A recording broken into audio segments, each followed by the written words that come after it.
everyone, B.R. Newman here with Helios. What you see before you is a 3-card tarot spread drawn to match your specific astrological zodiac sign in this very moment in time. What you're hearing in the background is a soothing set of brainwave entrainment frequencies created for the purpose of assisting you with any obstacles unique to this month, astrological or otherwise, woven into a relaxing, natural soundscape. Oh, and by the way, I create these audio files myself with some of the best technology available and can customize them to address whatever you might be working with, whether you want to take advantage of opportunities, overcome challenges, or accentuate any of your astrological placements. Pretty cool stuff. And these kinds of things and more are all available on my website, IamHelios.com, and there you'll also find tarot and astrology readings, but also extremely comprehensive yet simple and easy to follow astrology and tarot courses, so check those out.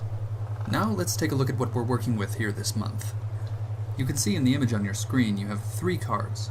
The one in the middle is a central theme. It's meant to summarize your general situation, and then on either side of it are 2 cards, or 2 doorways you could look at them as.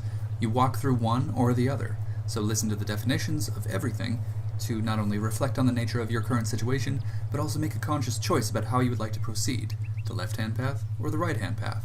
But first and foremost, your central theme. The Ace of Discs. Like all aces in tarot, this is associated with Keter on the Tree of Life, the primordial essence of each respective element. In this case, discs is earth.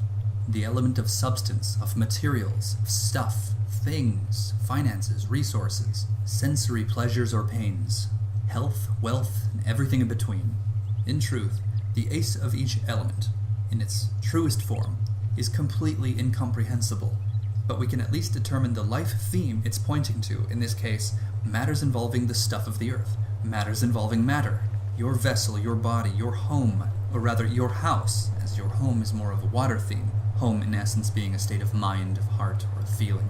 But this Ace of Discs would be referring to the house, to the bank account, to the food on your table, to the table itself, to the stomach to which the food is given, the cells that gain nourishment from it.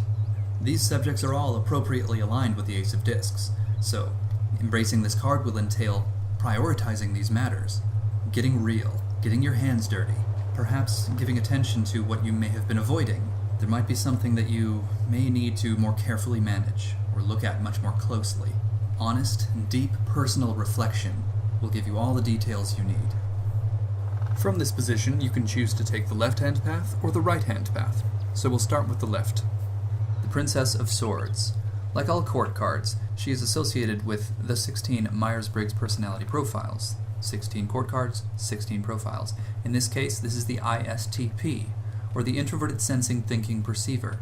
This is someone very observant, very unpretentious, very realistic, someone who is not afraid to get their hands dirty, someone who's ready for just about anything, and they're ready to try just about anything once. Her focus is inward, with her introverted tendency. She makes decisions based on sensory data rather than intuitive guidance. She thinks rather than feels, and tends towards perception rather than judgment, meaning she doesn't have to strategize at every juncture. She doesn't take everything so seriously, and also doesn't have as much responsibility, or at least doesn't have as much of a sense of responsibility. So this can be an aspect of yourself that is coming forward now, or this can represent influence from the outside. Or you can choose to approach the situation outlined by your central theme according to the right-hand path. The 7 of Discs. Like all 7s in tarot, this is associated with Spirit number 7 on the Tree of Life, known as Netzach.